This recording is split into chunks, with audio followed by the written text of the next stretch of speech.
യഥാർത്ഥ സത്യങ്ങളൊക്കെ വിശുദ്ധ ഖുർആനിലുണ്ട്. നമ്മൾ മനസ്സിലാക്കാത്തതാണ്.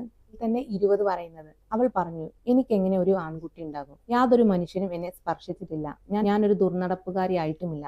അദ്ദേഹം പറഞ്ഞു, കാര്യം അങ്ങനെ തന്നെ ആകുന്നു. അത് തന്നെ സംബന്ധിച്ചിടത്തോളം നിസ്സാരമായ ഒരു കാര്യമാണെന്ന് നിന്റെ രക്ഷിതാവ് പറഞ്ഞിരിക്കുന്നു. ആ കുട്ടിയെ മനുഷ്യർക്ക് ഒരു ദൃഷ്ടാന്തവും നമ്മുടെ പക്കൽ നിന്നുള്ള കാരുണ്യവുമാക്കാൻ നാം ഉദ്ദേശിക്കുന്നു. അത് തീരുമാനിക്കപ്പെട്ട ഒരു കാര്യമാകുന്നു. അള്ളാഹു ഇവിടെ പറയുന്നുണ്ട്, മനുഷ്യർക്ക് ഒരു ദൃഷ്ടാന്തമാക്കിയിട്ടാണ് ഈസാ നബിയുടെ ജനനം എന്നുള്ളത്. എന്നാൽ നമ്മുടെ പക്കൽ നിന്നുള്ളൊരു കാരുണ്യമെന്ന്.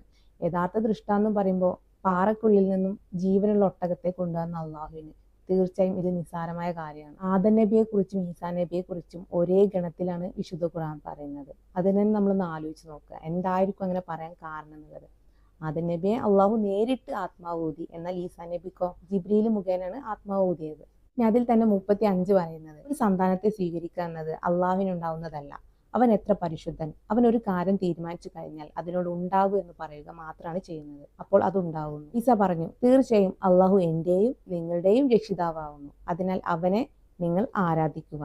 ഇതത്ര നേരായ മാർഗം. എന്നിട്ട് അവർക്കിടയിൽ നിന്ന് കക്ഷികൾ ഭിന്നിച്ചുണ്ടായി. അപ്പോൾ അവിശ്വസിച്ചവർക്കത്ര ഭയങ്കരമായ ഒരു ദിവസത്തിന്റെ സാന്നിധ്യത്താൽ വമ്പിച്ച നാശം എന്ന് ഇവിടെ അള്ളാഹു പറയാണ്. ഇനി നമ്മൾ ബൈബിളിലേക്ക് പോയി കഴിഞ്ഞാൽ യഥാർത്ഥ സൃഷ്ടാവിനെ പറ്റിയിട്ട് അവിടെ വ്യക്തമായിട്ട് പറയുന്നുണ്ട്. നമ്മൾ ജീവൻ നിലനിർത്തുന്ന, നമുക്ക് ചുറ്റിലും വലയം ചെയ്യുന്ന, നമ്മളെല്ലാ കാര്യം അറിഞ്ഞുകൊണ്ടിരിക്കുന്ന ഒരു സൃഷ്ടാവിനെ പറ്റിയിട്ട്.